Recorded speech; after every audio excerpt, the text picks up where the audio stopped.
മാസപ്പടി കേസിൽ ഇ.ഡി. അന്വേഷണം ആരംഭിച്ചു. കൊച്ചി ഇ.ഡി. യൂണിറ്റാണ് കേസ് രജിസ്റ്റർ ചെയ്തിരിക്കുന്നത്. SFIO അന്വേഷണം നടക്കുന്നതിനിടയിലാണ് നടപടി. ആദായനികുതി വകുപ്പിന്റെ റിപ്പോർട്ടുകളുടെ അടിസ്ഥാനത്തിലാണ് കേസ്. എക്സാലോജിക് അടക്കം ഇ.ഡി. അന്വേഷണ പരിധിയിൽ വരും.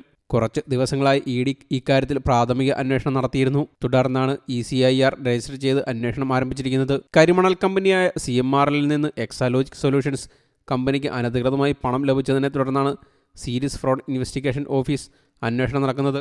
മാസപ്പടി കേസിലെ കള്ളപ്പണ ഇടപാട് കൂടി പരിശോധിക്കുന്നതിന് വേണ്ടിയാണ് എൻഫോഴ്സ്മെന്റ് ഡയറക്ടറേറ്റ് അന്വേഷണം ആരംഭിച്ചിരിക്കുന്നത്. പ്രാഥമിക അന്വേഷണത്തിൽ തുടരന്വേഷണമാകാം എന്ന നിഗമനത്തിലെത്തിയതോടെയാണ് ഇ.ഡി. കേസ് രജിസ്റ്റർ ചെയ്തത്.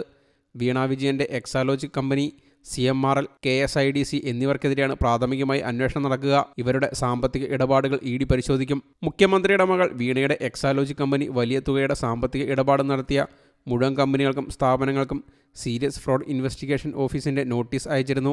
ഇടപാടുകളുടെ രേഖകളെല്ലാം 15-നകം ചെന്നൈ ഓഫീസിൽ ഹാജരാകണമെന്നാവശ്യപ്പെട്ട് കമ്പനി നിയമപ്രകാരമാണ് നോട്ടീസ്. നിർദ്ദേശം പാലിക്കാതിരുന്നതിനാൽ നിയമ നടപടിയെടുക്കുമെന്ന മുന്നറിയിപ്പുമുണ്ട്. എക്സാലോജിക് സൊല്യൂഷൻസും KSIDC നൽകിയ ഹർജികളിൽ അന്വേഷണം നടക്കട്ടെ എന്നും കോടതികൾ നിലപാടെടുത്തതോടെയാണ് SFIO തുടർ നടപടികളിലേക്ക് കടന്നത്. കേരളത്തിൽ മാത്രം 12 സ്ഥാപനങ്ങൾക്കാണ് നോട്ടീസ് ലഭിച്ചത്. അന്വേഷണത്തിന്റെ ഭാഗമായി എക്സാലോജിക് സൊല്യൂഷൻസിന്റെ ബാങ്ക് അക്കൗണ്ട് വിശദാംശങ്ങൾ SFIO പരിശോധിച്ചിരുന്നു. ഈ പരിശോധനയിൽ ലഭിച്ച വിവരങ്ങളുടെ അടിസ്ഥാനത്തിലാണ് നോട്ടീസ് അയച്ചത്.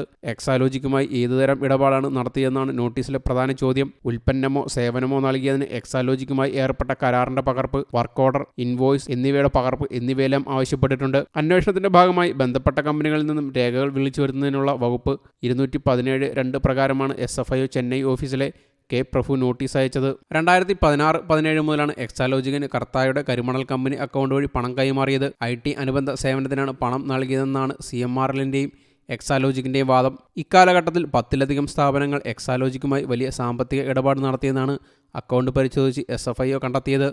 മുൻപ് എൻഫോഴ്സ്മെന്റ് ഡയറക്ടറേറ്റ് നടത്തിയ വിവരശേഖരണത്തിലും ചില സാമ്പത്തിക ഇടപാടുകൾ കണ്ടെത്തിയിരുന്നു. അന്ന് സ്ഥാപന ഉടമകളിൽ നിന്ന് മൊഴിയെടുത്തെങ്കിലും അന്വേഷണം മുന്നോട്ടു പോയില്ല. ഈ വിവരങ്ങളും SFIOയ്ക്ക് കൈമാറിയിട്ടുണ്ട്. News desk, you talk.